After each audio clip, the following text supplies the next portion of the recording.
My daughter urged me to cheat on my husband, now he's gone and I'm left with ashes and regrets sitting at my desk. I began to reflect on the 30 years since Maggie and I got married, rewinding the memories to our honeymoon and all the wonderful moments that stand out in my life. Remembering that time in Hawaii with Maggie fills me with nostalgia and gratitude. It was truly amazing. It was truly amazing, a captivating chapter that I will always cherish. From the very beginning, it felt as if we had entered a magical world, leaving behind the hustle and bustle of everyday life and finding a peace that is hard to describe. Walking along the beach with the sand between our toes and the sound of the waves whispering secrets, we were surrounded by beauty. With the sweet scent of plumia, a constant reminder of the love and tranquility that surrounded us, but it wasn't just the breathtaking views that made our honeymoon unforgettable, it was the moments we shared together. Exploring lush jungles and discovering hidden waterfalls felt like encountering treasures of Mother Nature. Standing together, we were in awe of the beauty and tranquility that surrounded us. Each sunset painted the sky with vibrant colors, and as we held each other close, we were overwhelmed with love and devotion. The evenings were like a romantic melody, with candlelit dinners on the beach under the starry sky, enjoying fresh seafood and local delicacies, but what made it truly magical was seeing each other again. Hawaii was not just a destination for us, it became the heart of our love story, filled with moments and dreams that we shared. Looking back on our honeymoon, I am reminded of the beauty and depth of our relationship that rekindled our love, strengthened our bond, and gave us moments of pure happiness and peace. 30 years later, deep in thought, my secretary walked in and found me staring out the window. "Jason, what's making you so happy lately? You won the lottery," she joked. It hit me that I had been smiling contentedly for 2 weeks. I shared that my wife had been especially loving and attentive, making me feel valued and appreciated. It felt like a second honeymoon and I couldn't wait to spend more time with her, acting like a teenager in love. I didn't want this happiness to end.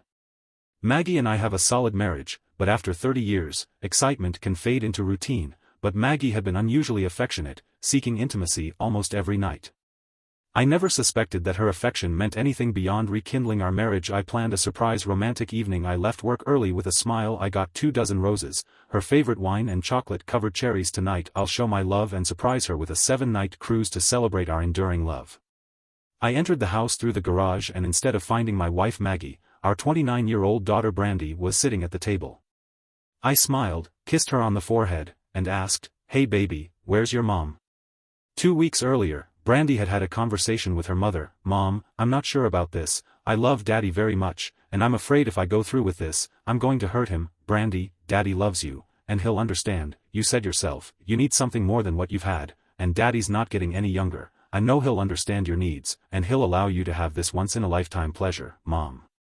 "This one-time pleasure, Mom. There is no way I can face Dad and tell him I am going on a date with another man. I just can't do it." "Then let me do it. Alexander will be waiting for you at the restaurant at 7 p.m. and you will be ready to go by 6 p.m. When Dad gets home I will explain everything to him and you will get the experience you crave." Honey, I agreed to this date, but I have doubts. This feels wrong, and I shouldn't go. How will I be able to look your father in the eye for the next 2 weeks knowing that I agreed to this date? 2 weeks knowing that I agreed to go on a date with another man? Well, I suggest you don't tell him anything. Show him how much you love him during these 2 weeks. Let him know he has nothing to worry about, and when I explain everything he will understand it's not about love, just new friendships and a little fun. Reach out to him, rock his world, and when I explain the situation that night he will welcome you back with open arms. Dad loves you and is willing to do anything for you. He always has. He gave you what you wanted. He showed his love for you. Probably yes, maybe you're right. It's just a date and it doesn't mean I'm leaving your father for another man. Having a fun night out after 30 years shouldn't be a problem. I'm going to show your dad how wonderful he is and how much I love him every night until the date night. Then when I come back I'm going to try to make him the happiest man in the world. Mom, just make him feel loved and appreciated. He's a great guy and he'll give that to you. 1. Thanks, baby, and say hi to Mike. When are you two going to give us grandchildren? Soon. We've already talked about it and planned to start working on it in a few months, Brandy said before she went home.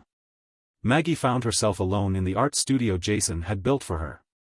Behind her house, facing his latest project, she struggled with creativity lately, burdened by thoughts of being with another man, but Bry's advice echoed in her mind and suddenly her brushes danced on the canvas, breathing life into vibrant colors and emotional landscapes, confident that she was doing the right thing for herself. Maggie sat in solitude and felt peace wash over her guilt. Jason may be upset at first, but I believe I can make him see that I truly adore him and he has been an extraordinary husband and father. I will be the best wife and demonstrate my love for him. That night, as part of her plan to shower him with affection, Maggie After her shower, she dressed in his favorite baby nightgown, styled her hair, and applied makeup to greet Jason when he returned home. Dressed in her nightgown and high heels, Maggie led him to the bedroom where she undressed him and surprised him with a long-neglected act of enthusiasm. His smile filled her with warmth and happiness and made her wonder why she hadn't done this before. "Jason, this was the best welcome home in a long time. What's the occasion, honey? I just wanted to show you how special you are and how much I love you. Did you like it?" "I did. It's been so long I forgot how much I missed it." They pulled each other onto the bed and shared passionate kisses for minutes. It was the most fulfilling intimacy they had experienced in years. It led Maggie to reconsider her date with Alexander. Over the next few weeks their intimacy reached new heights and Jason transformed into a happier man, smiling, laughing, and showing affection as they went.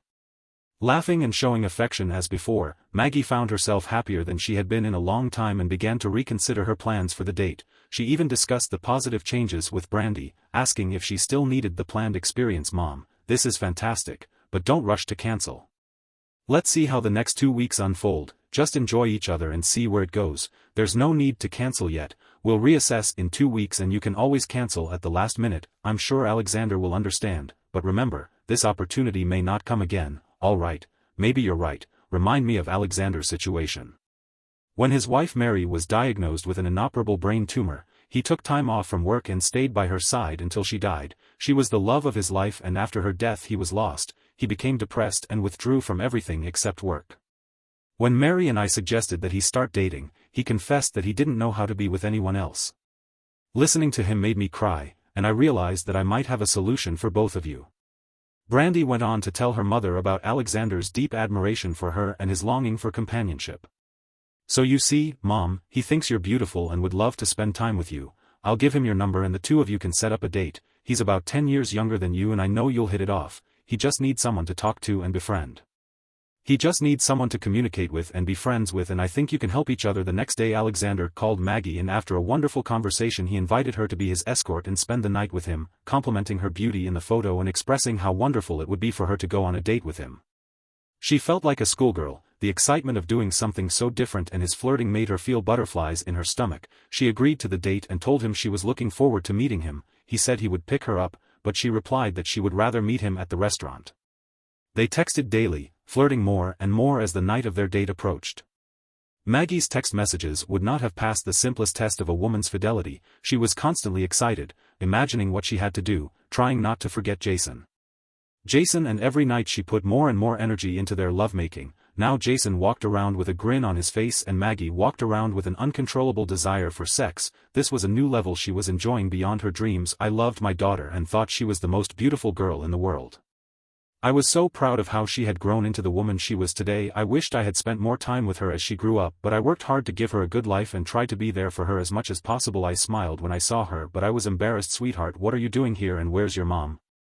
I asked as she watched me sit down. 2 dozen roses, a bottle of wine and a box of chocolates. "I have a special surprise for your mom tonight and I can't wait to see her." I reached into my jacket pocket and pulled out itineraries and tickets for a 7-day cruise on the new yacht I'd bought. "I'm taking your mom on a 7-day cruise and I can't wait to see her. I can't wait to see the look on her face when she finds out. Don't say anything when she gets home, I want to surprise her," Dad said. Hearing her call me Daddy always made me smile, remembering her as a little girl sitting on my lap, but something seemed wrong. Tears welled up in her eyes and she was out of breath, clearly worried about what she had to tell me. "Dad, we need to talk," she said, a tear sliding down her cheek. Concern flashed across my face. "No, Mom's fine, please sit down and let me explain," I replied. After a pause she spoke again. "Dad, you know how much Mom loves you and she told me how great things have been between the two of you lately." "Yes, and I love her too, that's why I want to show her how much she means to me." When I saw her tears I realized that her news was not what I expected. "I'm really sorry, Dad," but Mom went on to say, "I'm sorry." "I'm sorry, Daddy, but Mom went out on a date." I sat in stunned silence trying to process her words. Her tears flowed as anger ignited inside of me. "Brandy, what are you saying? Where's your mom?" I demanded, my voice loud enough to make her recoil in fear. "Mom loves you very much, Daddy, and I hope you don't take this the wrong way, but Mom went out on a date with another man and won't be back until tomorrow, so she couldn't tell you herself, so I volunteered to break the news to you." I volunteered to tell you because she didn't want to hurt you. It's just for one night and she'll be back tomorrow. Is this some kind of joke? I can't believe this. Your mother would never do anything to betray me like this. We were so close and loving. This can't be real. Dad, she loves you. She just needed something more in life. At least once after 30 years of marriage nothing is going to change between the two of you except maybe she will love you more. I love you even more for understanding. I stared at my daughter. Brandy, why are you involved in this? Your mom shouldn't have dragged you into this and I should be talking to her, not you. How did she drag you into all of this? Dad, Mom and I have always been close and we tell each other everything. She said things had slowed down between you two in the bedroom and she no longer felt wanted. My friend's dad lost his wife a few years ago and he also needed companionship. I stood up abruptly, knocking over my chair. What the hell are you talking about? You set your mother up with another man. Is that what you're telling me? She lowered her head and stared at the floor. She remained silent as I paced the kitchen trying to figure out the situation. Damn it, Brandy, answer me, I yelled, towering over her. Did you set her up? This is my wife, your mother, on a date with your boyfriend's father. Because of you. At my angry outburst saliva flew out of my mouth. I'm really sorry, Daddy, but yes, it sounds bad when you say it like that, but I did it out of love for my boyfriend's parents. Holy hell, what have you done? Love for your boyfriend's parents? What about your love for me? Am I just some trash you can disregard and expect me to accept whatever you come up with? Where is she now, and why did you say she won't be back until tomorrow, Dad? They went to a restaurant, I don't know which one, and then they're spending the night together, just this once. She'll be back tomorrow, and Dad, she only loves you. She's been telling me for 2 weeks how much she loves you and doesn't want you to get hurt. It's just one date and one night. She thought you'd understand and give her this one chance. I believed her newfound affection over the past 2 weeks was genuine, but now you're saying it was just her way of assuaging her guilt. Well, this is not going to end well, I assure you. She's still in tears begging. Dad, it's not like that at all. She never pretended or hurt you. On the contrary, she did everything she could to show you she loved you. Dad, can't you give her one night? You know she loves you and can't imagine life without you. Imagine life without you. She mentioned how she was looking forward to your retirement and spending time with your grandchildren. Mike and I are planning on having kids and we need both of you. Well, isn't it ironic that the ship sailed when she agreed to go on a date with someone who isn't me? Who is this guy? He's my friend Mary's dad and he's really nice. You'll like him, Daddy. I think you have a lot in common. Oh sure, we could be best pals. So you think I could be friends with a man who knowingly dates a married woman, my wife? Maybe we can be drinking buddies and I can let him borrow your mom on the weekends. Is that your plan for me? Brandy slumped in her chair, realizing a grave mistake in her plan. My anger expressed in words she never wanted to hear shook her to the core, sending a chill down her spine as she huddled up. After pacing the room, I managed to regain control.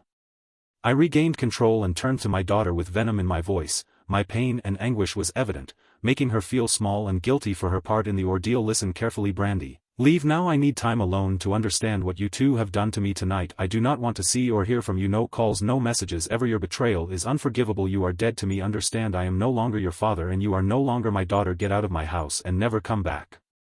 Brandy wept openly, her head in her hands. Daddy, please don't say that. I love you and I want to stay here tonight. Mommy and I plan to stay with you. We don't want you to be alone. The disrespect you have shown makes me wonder if you ever really respected or loved me as your father. You are your mother's daughter. I have worked tirelessly all these years to provide for both of you, and this is the thanks I receive. You both, and this is the thanks I get. Turns out I'm just a meal ticket. Never earned respect from either of you. Amidst tears and sobs she pleaded, Dad, I love you. Please reconsider. Let Mom explain everything tomorrow. You had 30 wonderful years together and I know you love her. Give her this one thing and she won't leave you. Dad, she loves you. She can have whatever she wants, but she will never have me again. Forgiveness is beyond me. Beyond me. Everyone involved will face consequences, including the man who took my wife. Now go. You have shown your true colors. You still have your mother. Nothing changes for you. To Brandy, you are no longer my daughter. She left with tears streaming down her face. She fled the house in agony, a pain she had never known. She never imagined her father's reaction would be so severe. If he truly disowned her for the first time, she realized she may have crossed a line. She may have crossed a line by helping her mother with this plan. She knew he loved them both, but his anger was clear, and she prayed for his forgiveness. Right after Brandy left, I called Maggie's cell phone, but it went straight to voicemail. I left several messages begging her to call back and come home. When my calls went unanswered even after a few drinks, I resorted to texting her the same plea. Still no response. By 2 a.m. it dawned on me that she wasn't coming back or answering my calls. Exhausted with self-pity, I stared blankly at the TV, bombarded with more bleak news. My world turned into a nightmare, instantly reflecting on our 30-year marriage, the highs, the lows, the mishaps. Though our sex life had become predictable, there were no complaints, and after we broke up, we always hugged, drifted off into each other's arms, and every day we exchanged I love yous, and rarely argued. Yet now it seemed that those words held little meaning. Looking out at the art studio I had built for Maggie, a sanctuary where she had poured her creativity for 2 decades, I realized that it held more meaning than I did. The conversation with Brandy hit me like a ton of bricks. Learning she wanted to be with another man blindsided me, no warning. Despite years of hard work to support my family, I failed to notice she wasn't happy with our marriage. It stung to know she shared it with Brandy instead of talking to me. Fueling my anger and humiliation, I reflected on my life, my home, and my future. My life, my home, and my future. I remembered the house and property I inherited from my grandfather in my name only before our marriage. No mortgage. Made me think. Fueled by alcohol and anger, I plotted ways to hurt Maggie the way she hurt me. I stared into her studio. A surge of power washed over me, perhaps from the alcohol or the pain of betrayal. With renewed vigor I sprang into action. I made countless trips to our bedroom. I gathered all her belongings and moved them into the studio. Shoes, clothes, jewelry, all piled high. Shoes, clothes, jewelry, all piled in the center. I then gathered photo albums, including our wedding pictures, and placed them at the top of the pile. Remembering items in the attic, I retrieved her wedding dress, baby clothes, and more, adding to the growing pile. It amazed me how much she had amassed over the years. I removed her pictures from the walls and added them to the pile, sculptures, sketches, all her cherished possessions now part of the ever-growing pile. It was already 5 a.m., 00 I decided to wait until 6 a.m. before taking any action, to give her a chance to call back or respond to my calls and messages. If I didn't hear from her or she wasn't home, I would proceed with my plan. I double-checked the house to make sure everything important to her was in the studio. At 5:30 I got a 5-gallon can of gasoline from the garage and went to the studio to prepare for 6 a.m. In the meantime I was on the internet, canceling all my plans. In the meantime, I went online, canceled our joint credit cards, transferred money to our accounts, withdrew cash from the safe, packed a few suitcases and loaded them into my truck. I planned to stay away until the lawyer sorted things out, giving her another 5 minutes to return at 65. With my last hope fading, I poured gasoline over the pile and along the walls of the studio. After a deep sigh and brief hesitation, I lit a match and ignited her belongings. The fire spread quickly, visible from the street. Before I could escape, her world burned quickly as I drove down the highway. Apropos, the realization hit me, compounded by my distraught state. Overwhelmed with grief, tears flowed. I realized that my once happy marriage had met the same fate as the studio, unexpectedly consumed by flames. The fire spread to the back porch, endangering the house. Fortunately, firefighters contained the blaze, saving the house from complete destruction, but it suffered significant smoke damage and needed repairs before it could be occupied again. Meanwhile, I checked into a highway motel 90 miles away from the charred remains of my marriage, paying cash to avoid detection. Exhausted and overwhelmed, I turned off my phone and collapsed into a deep sleep until noon. When I awoke, I found dozens of missed calls and texts from Brandy, Maggie, and the sheriff. After leaving the Uber, I met Alexander at the restaurant, both nervous and excited to see the handsome young man waiting for me at the front desk. He smiled when he saw me, appreciating my little black dress, black sheer tights, and matching high heels, his gaze lingering on my exposed cleavage, accentuated by my black bra. Earlier in the day, I had spent several hours at the salon making sure my hair and makeup were perfect. I wanted this one occasion to be exciting, memorable and flawless for him. My companion seemed pleased with what he saw, and the way he adjusted his growing manhood underscored his reaction. I felt more confident as I realized he liked what he saw. I greeted him with a tender kiss. We started at the bar, sitting on bar stools, and when I stood up I noticed his gaze traveling down my nylon-covered legs to my panties. We exchanged smiles as he ordered our drinks. I decided to turn off my phone to avoid any interruptions. I was aware that this night was a one-time event and resolved to enjoy every moment of it. There was an undeniable chemistry between us and we talked like old friends. I found myself touching his arm and flirting, actions I rarely did with anyone, including Jason. I was determined to unleash my inner confidence and enjoy the experience. After finishing our second glass, the gracious hostess informed us that our table was ready. The dinner was delightful and I enjoyed our conversation and time together. When he asked if I would like to spend the night with him, I took off my heels and teasingly placed my foot between his legs. His smile widened as he noticed my red toenails peeking through the sheer nylon covering my foot, and he suggested it was time to go. Holding my hand, he led me to his pre-booked hotel room as the elevator doors opened. As the elevator doors opened on the 14th floor, the reality of what I was about to do hit me, and fleeting thoughts of Jason crossed my mind. Sensing my hesitation, Alexander pulled me close to his sturdy frame. Meeting his gaze, he bestowed upon me a romantic kiss unlike any I had ever experienced. In that moment all thoughts of my husband and marriage faded away. Tonight I belonged to him, ready to embrace and revel in this experience. Once inside the room he wasted no time in unzipping my dress.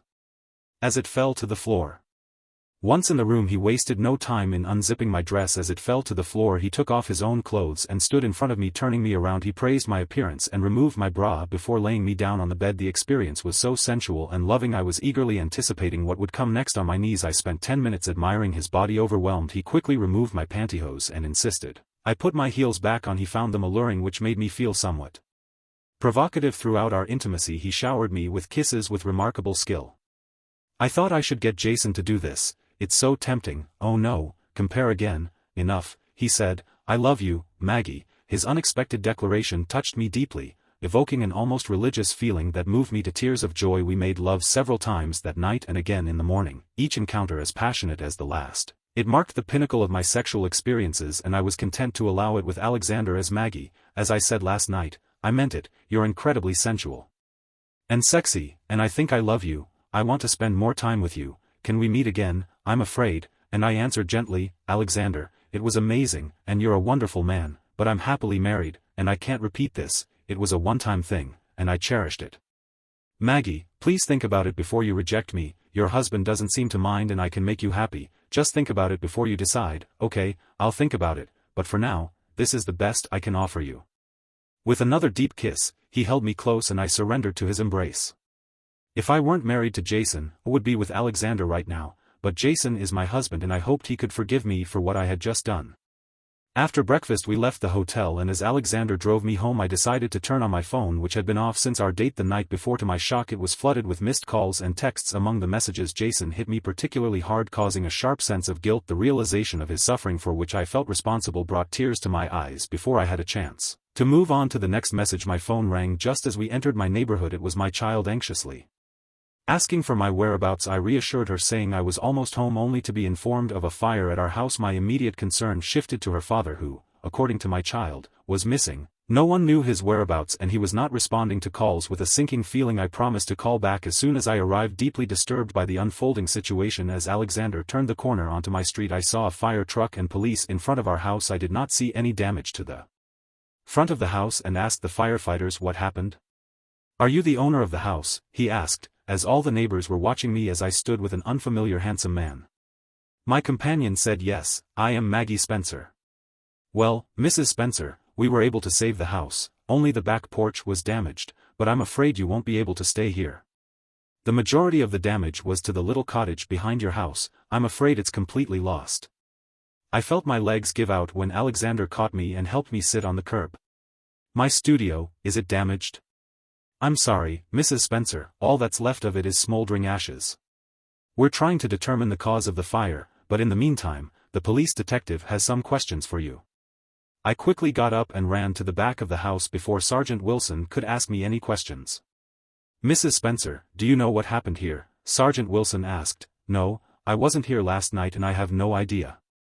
Are you her husband? He asked, turning to Alexander. No, just a friend. I felt my face turn red with embarrassment as the sergeant gave me a knowing look and asked where my husband was. I said I didn't know. When he asked where I was last night, I timidly said I was with Alexander at the Hilton Hotel in the city center. The looks the sergeant and his assistant threw at me made me realize the seriousness of my situation. I had just admitted that I had not spent the night with my husband, who had also disappeared. The detective now had questions. Mrs. Spencer, are you and your husband separated? You and your husband are separated. Do you know where he was last night? No, we are a happily married couple, I replied, and then I realized how stupid it sounded after admitting that I spent the night with another man. Do you know where he is? No, he doesn't answer calls. We want to talk to him, so if you talk to him please give him my number, he said, handing me his business card. I was shaking with anger and fear, anger at the loss of my sanctuary, and all the work I had created over the years. It was all gone forever. Fear to think that Jason could be so angry to do this and what it would mean to my marriage. I needed to talk to him as soon as possible. I called Brandy. Brandy, do you know where your father is? No, I haven't talked to him since last night. Why didn't you stay here with him like we had planned? When I heard these words I felt a chill run through my body. Jason would never say such words, and if he did it would be even worse than I imagined. When I entered the house I noticed smoke damage on the walls and detected a foul odor lingering in our home. It was obvious that living here under such conditions was impossible. As I walked through our residence I decided to gather clothes and some personal items for a few days, but when I entered the bedroom I was alarmed to find everything missing. Causing panic to rise within me, I realized that all my clothes, shoes and personal items were missing. All my clothes, Shoes and personal items were gone. My heart sank. I searched my nightstand for my wedding rings only to find them missing. Why had I left my rings behind? What was I thinking? If Jason saw them on my dresser he might assume I had left him in our marriage. How foolish and selfish of me. In a state of complete panic I frantically searched every room in the house only to discover that all my possessions were gone. A horrible thought crossed my mind. Had he really destroyed everything? Was there nothing left? I rushed out of the house. I returned to the studio to examine the wreckage of my marriage. To the studio to examine the remains more closely. I spotted picture frames and partially destroyed clothing amidst the debris. It was obvious that Jason had not only accepted my absence but had erased everything that meant something to me, effectively cutting me out of his life in one fell swoop. I called Brandy in tears, recounting what had happened and expressing my need for a place to stay. Alexander quickly offered me a place to stay, but he was the last person I wanted to see. Politely I declined, explaining that I needed solitude, and asked him to leave. Hurt by my abruptness, he left, leaving me to regret my actions and the man I had spent the night with. Though I knew I was to blame, I couldn't help but blame him for my selfish act of betrayal, when the real blame was mine. Brandy, I lost your father. Mom, don't say that, Dad. He burned everything, my clothes, my paintings, my studio. He left me with nothing, not even a place to live. He ignores my calls and won't answer. I hurt him the most and I don't blame him. What I did is unforgivable. I shouldn't have gone on that date. I should have just talked to him. We could have worked things out. My selfishness drove him away. If I were in his shoes, I wouldn't be able to take me back. What am I going to do now? I have no home and no clothes. Mom, don't blame yourself. I share some of the blame and you can stay with us until your house is repaired. We will buy you new clothes this afternoon and have you settled in by evening. Brandy, all my artwork, paintings and sculptures are gone. 30 years of marriage and 2 decades of my artistic creations have been destroyed, leaving me completely alone. I have nothing left to live for. Maggie. Jason, is that you? Hi, Maggie, how are you? Jason, where are you? Please come home. We have to talk. No, Maggie, I already know everything from your daughter. Yes, your daughter, not mine. You are both dead to me, and this may be our last conversation. Jason, please don't say that I love you. You should know that, Jason. The studio is gone. Gone. Did you do this, Maggie? You didn't do it to me, maybe not physically, but it burned from your deceit and betrayal when I saw your wedding rings discarded and you give yourself to another. In my heart you died. Your actions are unforgivable and Bry's involvement is humiliating and beyond understanding. Beyond comprehension. We are finished. I will meet with lawyers on Monday to initiate proceedings. Please Jason, can't we talk and resolve this? You can't just throw away our 30 wonderful years like this. Maggie is talking and I am not the one who threw away our 30 wonderful years. You planned. Betrayal, showered me with 2 weeks of affection to assuage your guilt and then betrayed me with the help of your daughter. There is no person on this earth who could accept or forgive such treachery and betrayal. It was pure evil and I hope you regret it for the rest of your miserable life. Maggie, Jason, no wait, Jason was gone and so was the world I cherished. Brandy arrived just as I was on the phone with Jason, who had already hung up. We hugged and cried for our loss. We finally realized we couldn't stay in the wreckage of my house while the fire and police did their investigation, so we went to Bry's house. When she arrived she filled Mike in, shocking him with the details. Brandy tried to explain it all, but when Mike found out his wife had set up a date for her boyfriend's father with her own mother, he was both horrified and furious. Brandy, you set up a date for your mom with another man knowing Dad would be left alone. You should have known he would never do that. What kind of man lets his wife go on a date with someone else? Is that what you plan to do when we're older? Will you willingly cheat on me like Mom did to Dad? He was such a great guy and you and Mom were his whole world. What have you done, Brandy? I can't tell you how disappointed I am in you, Brandy. I'm going to reach out to him and apologize for your stupidity. When this is all over, you and I need to talk about our future together. Having children with you is on hold until I find out where you stand.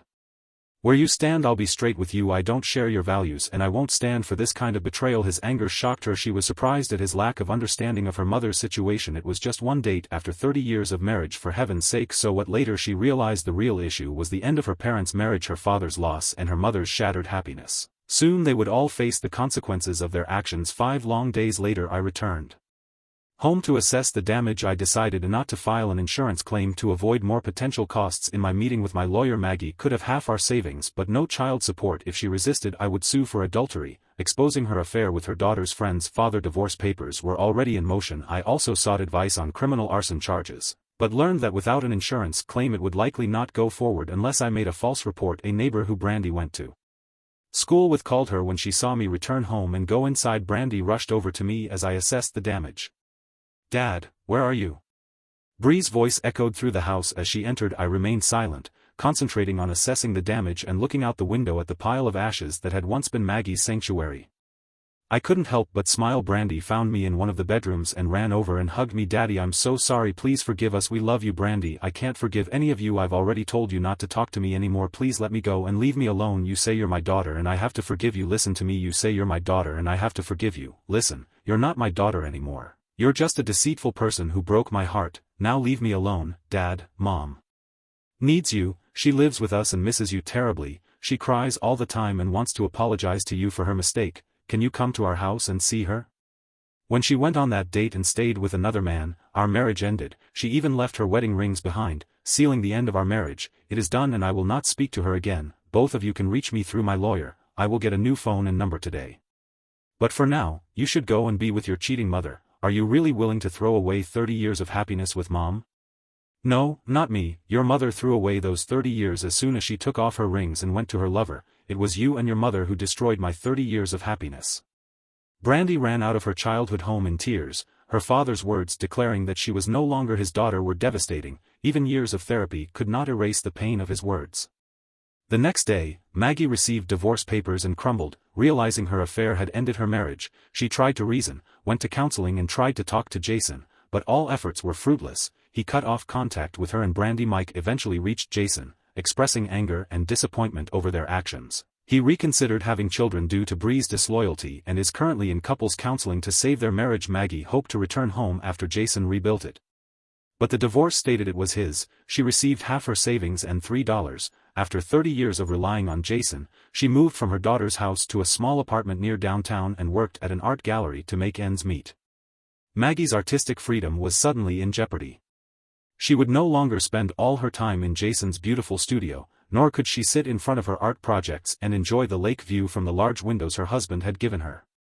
Would consume her, leaving no free time to reclaim her old life, all her free time gone, along with luxury and marital bliss, all for one reckless night with another man. She would never have enough tears to erase the hurt caused by this one mistake. No, Jason, her loving husband, would never speak to her again. Hearing him disown their daughter shattered Bree's heart. She sank into depression over her parents' separation. To save her own now crumbling marriage, she sought help from a therapist. Months later the house was fixed. Jason kept up with court-ordered payments, then sold the house. After the sale, Maggie came to reconcile, only to find a young couple at the door. "Hello, can we help you?" the woman asked. "I'm looking for Jason Spencer, is he here?" "No, he sold us this house and left for a new life. He left an envelope for you. I'll read it later."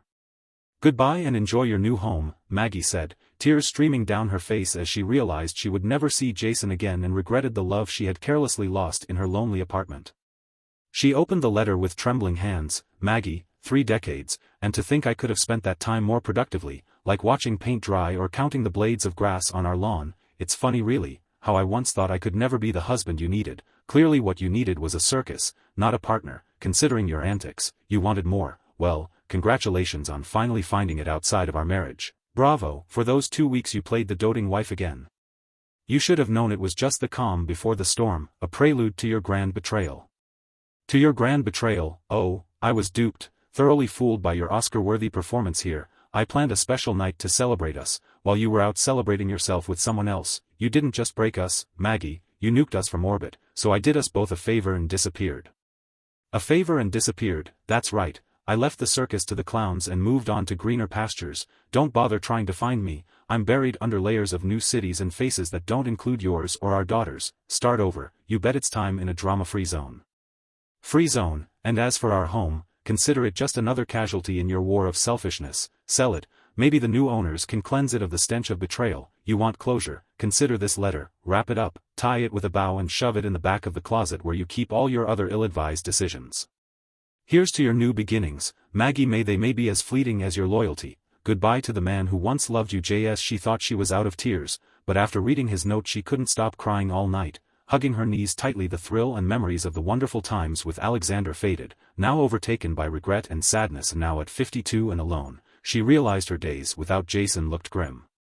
Grimly she traded her lavish lifestyle for a moment of reckless pleasure. Jason confronted Alexander late at night just as he was about to leave for his new place in Ecuador. When the door swung open, Jason burst in and revealed that he was the husband of the woman Alexander had taken from him. Alexander tried to justify that he believed Maggie was okay with it and wouldn't have gone after her otherwise. But it was all in vain. Jason wouldn't hear of it. The encounter was brief as Jason resorted to using a crowbar, and within seconds, Alexander's life had been drastically changed. Before Jason left for his waiting Uber to catch a flight out of the country, leaving Alexander with a warning about the dangers of getting involved with a married woman. By the time Alexander got to the emergency room and reported the assault, Jason was already settled into his beachfront apartment in Manabi, starting over without the burdens of his past and his family.